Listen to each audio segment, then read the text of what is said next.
आज की इस वीडियो में हम बात करेंगे 10वीं कक्षा के अध्याय 3 के बारे में। यह हमारा इंट्रो पार्ट होगा जिसमें हम दो चर वाले रैखिक समीकरण युग्म को समझेंगे, जिसमें हमें सबसे पहले पता होना चाहिए कि चर क्या होते हैं। चर हमारे दो तरह के होते हैं। पहले प्रकार के चर होते हैं हमारे अचर और दूसरे होते हैं चर।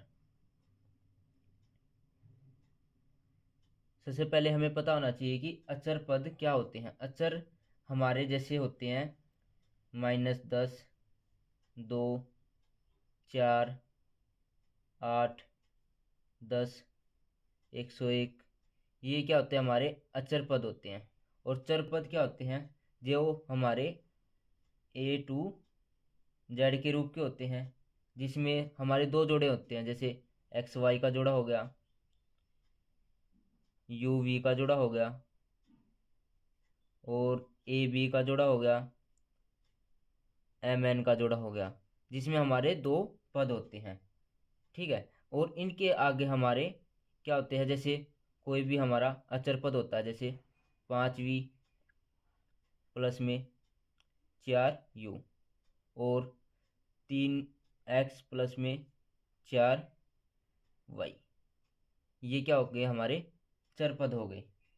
अब हमें पता होना चाहिए कि रैखिक क्या होते हैं। रैखिक पद क्या होते हैं, यहाँ पे लिखेंगे रैखिक बहुपद। रैखिक बहुपद वह बहुपद होते हैं जिनके चर का घात 1 होता है।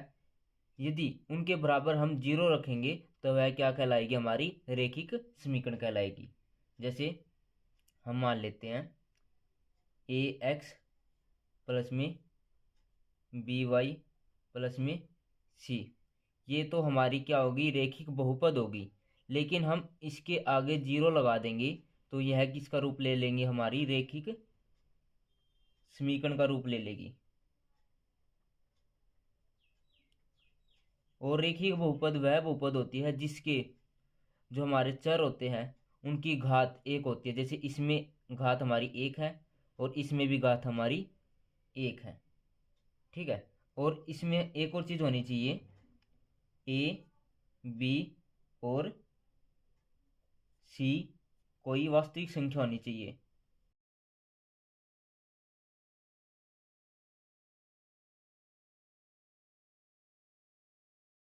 जहाँ पर A और B बराबर नहीं होने चाहिए 0 के। इसका जैसे हम व्यापक रूप लिख लेते हैं, जैसे व्यापक रूप कैसे लिखेंगे हम, जैसे लिख लेते ax प्लस में by प्लस में c को बराबर लिख लेते हैं हम 0 के। और उसी प्रकार ax plus by plus c को बराबर लिख लेते हैं 0 के। यहाँ पर हम a1 मान लेते हैं, b1 मान लेते हैं, c1 मान लेते हैं और यहाँ पर a2 मान लेते हैं, b2 मान लेते हैं, c2 मान लेते हैं। इसको हम समीकरण 1 मान लेते हैं, इसको समीकरण 2 मान लेते हैं। इन दोनों समीकरणों को दो विधियों द्वारा सोल्व किया जा सकता है। जैसे हम यहाँ लिखेंगे, इसको दो विधियों द्वारा ज्ञात किया जा सकता है। पहली विधि हमारी क्या है, ग्राफिक विधि, और दूसरी विधि हमारी क्या है, बीजगणितीय विधि।